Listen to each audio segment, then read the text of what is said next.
Violence has gripped Gauteng for almost 3 days now. Let's reflect on some of those key moments on the violence that we're seeing since last weekend. My colleague Michael Marilia is tracking those developments for us. I was just reflecting before you get going, Michael. I was just reflecting the timing of this violence. I mean, wherever I had a police saying it's coordinated. Just as the World Economic Forum on Africa is coming together, now that Zambia Bafana game is off, the timing is really tough for the country at the moment. Absolutely, Bradan. And a little bit later today, we're also going to look at South Africa's ranking in terms of the ease of doing business. Government has said that it wants to focus on that. Certainly, these sorts of incidents will not be helping our reputation when it comes to attracting investors. I'm very quickly going to highlight some of the key hotspots that we have seen over the last 3 days. Of course, the latest one, Sontonga Mall in Katlehong, that's on Johannesburg's East Rand. We saw looting overnight in that area. Why is that significant? Well, it seems that these incidents have been spreading to the east. We saw quite a lot in the south and the west of the city. Now a shift, it seems, to the eastern part of Johannesburg. But of course, we have seen these looting incidents playing out over the last 3 days. They did actually start on Sunday in the CBD. Last night, we got confirmation, 2 deaths in an area known as Coronationville.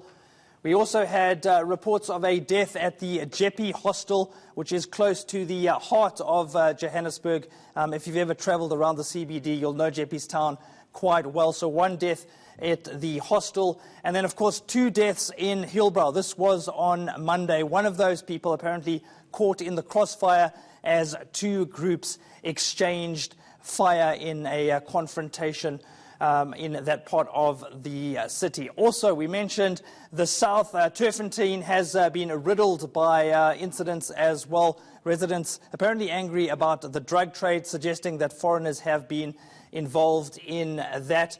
And also this part of the city is something to keep an eye on, Bradan. Alexandra has, of course, been plagued by service delivery issues, and we did see looting at the Pan-African Mall on Monday afternoon, and we have seen sporadic incidents over the last 48 hours or so.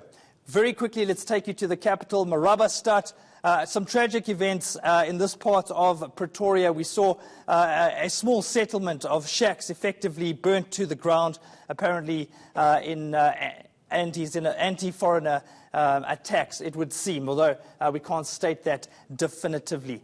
This is important as well. Denver is an industrial area. The M2 highway runs through this particular part of the city. We mentioned the economy a little bit earlier. This is concerning because it is close to businesses, and we saw this road being blocked on Monday. So keep an eye on that part of the city as well. Of course, anyone who has a business there will be hoping that the situation doesn't flare up once again. And finally, Bradan, we've got some new footage of these torchings, the truck torchings on the N3, and we'll be bringing that to you a little bit later in the day.